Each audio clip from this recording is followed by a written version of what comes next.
Bad Street, la vidéo, c'est beau. Un petit retour sur ce que j'ai vu, lu, entendu peut-être, je ne sais pas entendu ce mois-ci en tout cas, ces dernières semaines. Donc on va commencer par les jeux vidéo. Bon, moi en ce moment je suis à fond sur la 3DS. Je sais que les gens sont sur les consoles de salon, genre la Xbox ou la PlayStation. Moi je suis resté Wii et de toute façon moi je suis Nintendo de toute manière. Sur la 3DS, depuis Mario Kart, pas énormément de bonnes sorties. Là, il y a plein de jeux qui vont arriver.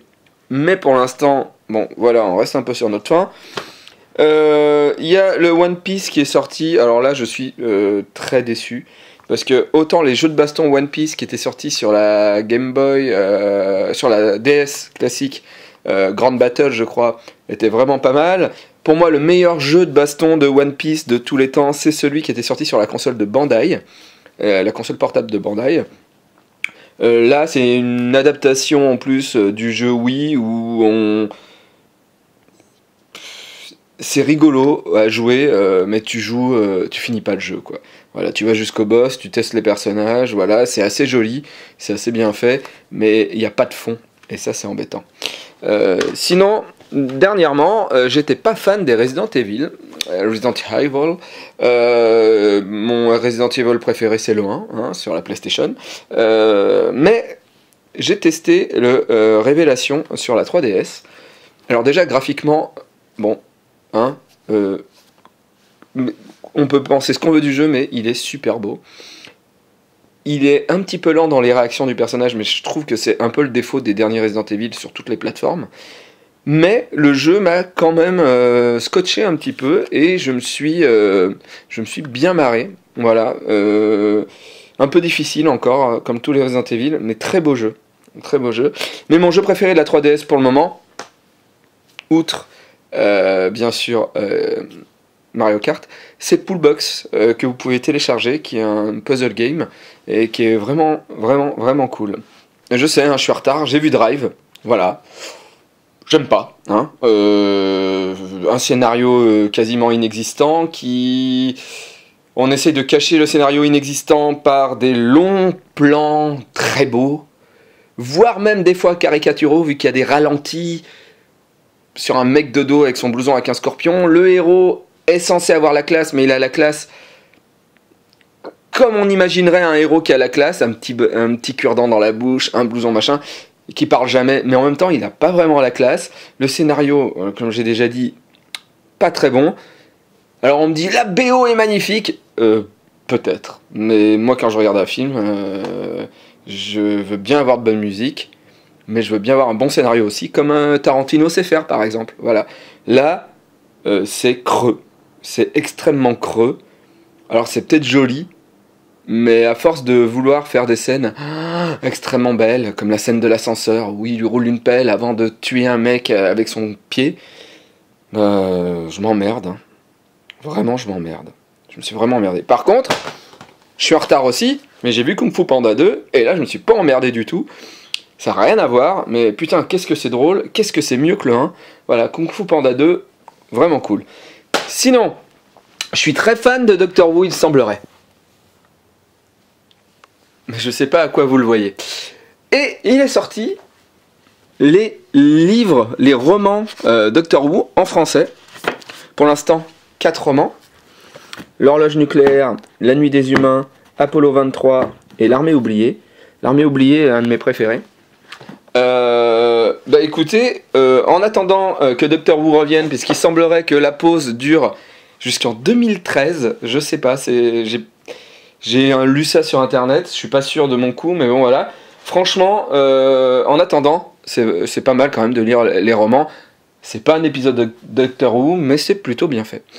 Sinon, je vais en parler dans le road trip sur Angoulême, qui va sortir à la fin du mois. Mais il y a un auteur taïwanais, qui n'est pas du tout édité en France, qui m'a, mais carrément, pardon, excusez-moi, contre-jour, qui m'a carrément tapé dans l'œil. C'est Lin Lung-Chi et il a fait Animal Impact. Et Animal Impact, c'est juste fabuleux. Alors je vais vous montrer quelques pages. En gros, c'est les animaux aussi ont des rêves, et comme les humains, et parfois ils veulent réaliser leurs rêves. Et la première histoire est fabuleuse, c'est l'histoire d'un rat mais c'est un rat qui fait du kung-fu.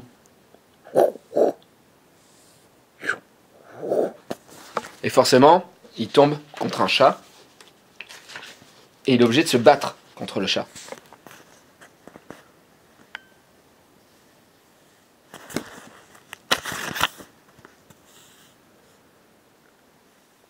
Et ça devient, mais carrément, du Ken le survivant.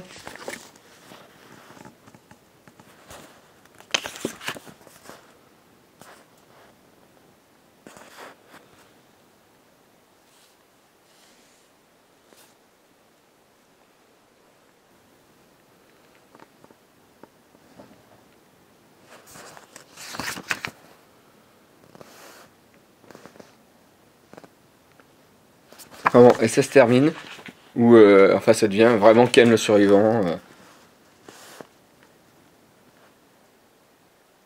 Franchement, c'est fou ce qu'il fait.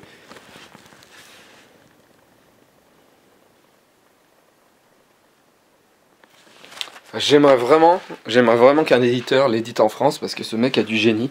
Je vais en parler dans Rostrip et dans 101% aussi.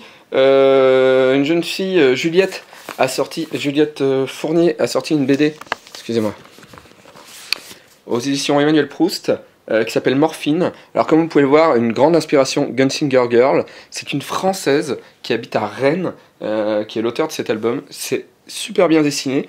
Si vous aimez les histoires un petit peu tordues, un peu entre Jojo Bizarre Adventure et Pokémon, vous voyez, je pense que vous allez vraiment aimer cette BD. Voilà, il y a un peu de baston, il y a un peu de rêve, c'est très japonisant, mais c'est très bien fait par une française, ce qui est parfois, souvent c'est raté. Voilà. Je crois que j'ai fait le tour sur les derniers trucs que j'ai vus, que j'ai aimé, que j'ai pas aimé. Sinon, j'ai reçu Last Story et je vais le tester et on en parlera une prochaine fois. Et mes jeux les plus attendus à venir sont Street Fighter versus Tekken et le Naruto Génération. Alors le Naruto Génération, je l'attends grave. Voilà, ciao. Pourtant que la montagne est belle. Si ça intéresse des gens, je revends le Blu-ray collecteur de Drive pour 15 €. Voilà. Alors, regardez où je pars en dédicace, si ça vous intéresse, je vous l'emmène. Au revoir.